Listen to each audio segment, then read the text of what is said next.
n'isaha bagira inteko y'abamarayika bo mu ijuru, ibyo byegera by'Imana ngaho nibisabagire, maze ubutsinzi bw'umwami w'ikirangirire buvugirizwa impanda z'ubucungurambaga. Isi yose nayo nihimbarwe, kuko yakeshejwe n'imuri zitabarika zibengerana, ubwo yatatswe uburanga n'Umwami uhoraho iteka. Niyiyumvemo ko ntawe igihuriye n'umwijima,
Sani Yesu navane namwe, nawe kandi muhorane, imitima yanyu nihugukire iby'ijuru,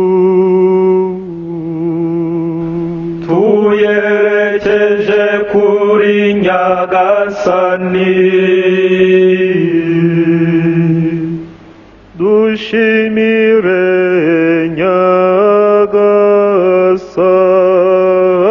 Nyagasani Imana yacu. Birakwiye kandi biratunganye, ni koko birakwiye kandi biratunganye, urukundo rw'umutima wacu wose, kimwe n'ubuyoboke bw'amajwi yacu, byamamaza Imana datitagaragara kandi ishobora byose, n'umwana wayo w'ikinege Yezu Kristu umwami wacu. We watwishyuriye kwa se uhoraho umwenda wa Adamu, agahanaguza amaraso ye matagatifu, bwa bucibwe buturuka ku cyaha cy'inkomoko. Ngibirehera ibirori bya Pasika, bitambirwamo ya ntama nyakuri, maze amaraso yayo agatagatifuza ingo z'abayoboke bawe.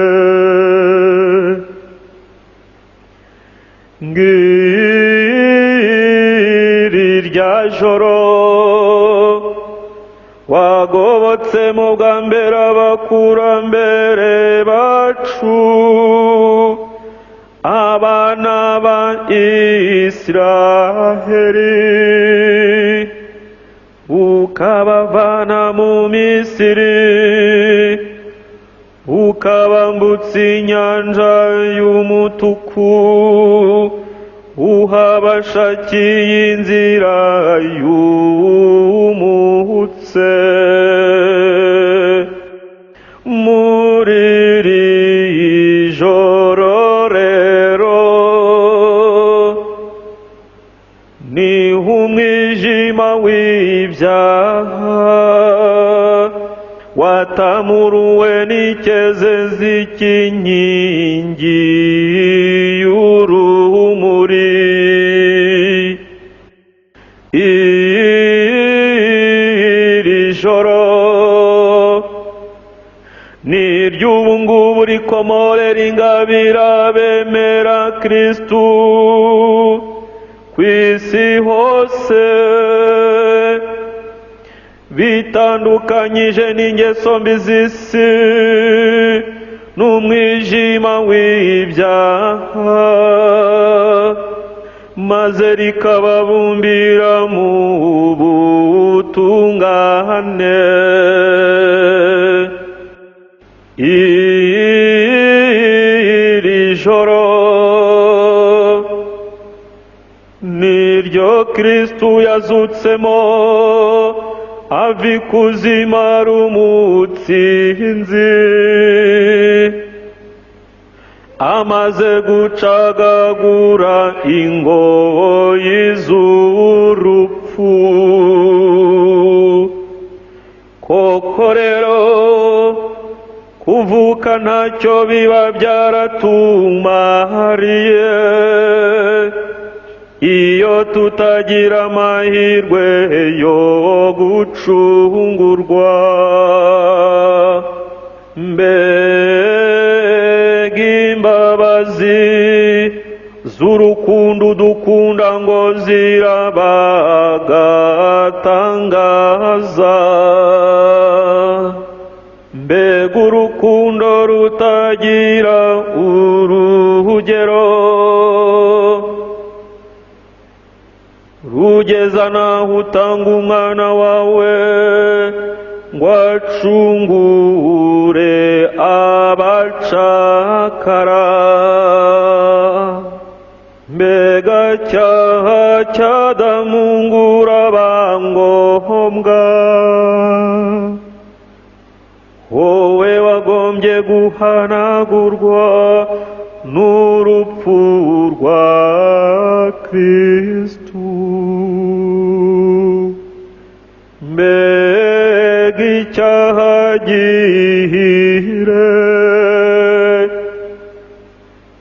cyo cyagombye guhagurutsa umucunguzi nk'uwo kandi wagatangaza.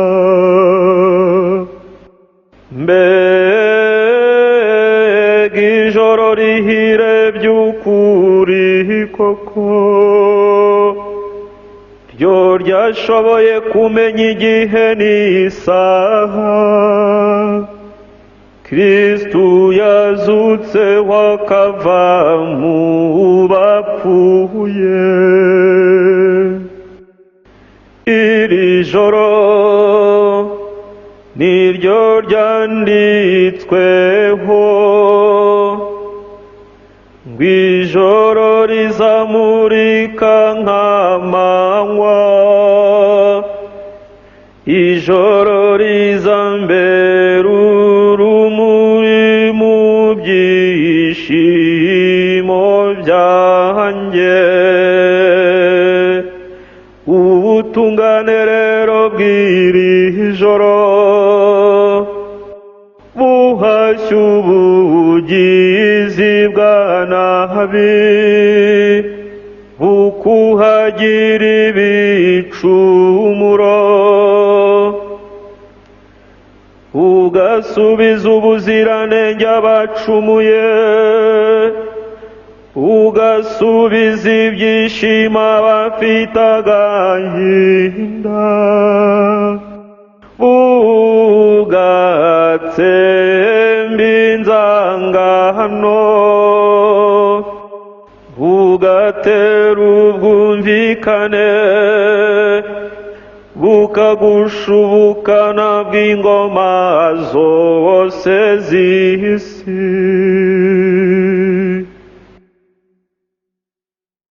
Nuko rero dawe nyir'ubutagatifu, ugirira ubuntu tugukesha muri iri joro, maze wakirira ituro rigusingiza Kiliziya ntagatifu iguhereje kuri uyu mugoroba, ibigirishije abagaragu bawe, rikaba rishushanywa n'iri tara ryakozwe mu bishashara by'inzuki. Ndetse tuzi icyo iyi nkingi y'umuriro ivuga, niyo muriro waka ushashagira kubaha Imana. Nubwo urwo rumuri rushobora gukongezwaho na benshi, ntabwo rwigera rugabanurwa n'imuri barukongejeho. Koko ruhora rushyiditswe n'umushongi w'ibishashara, inzuki zagombye gutara kure,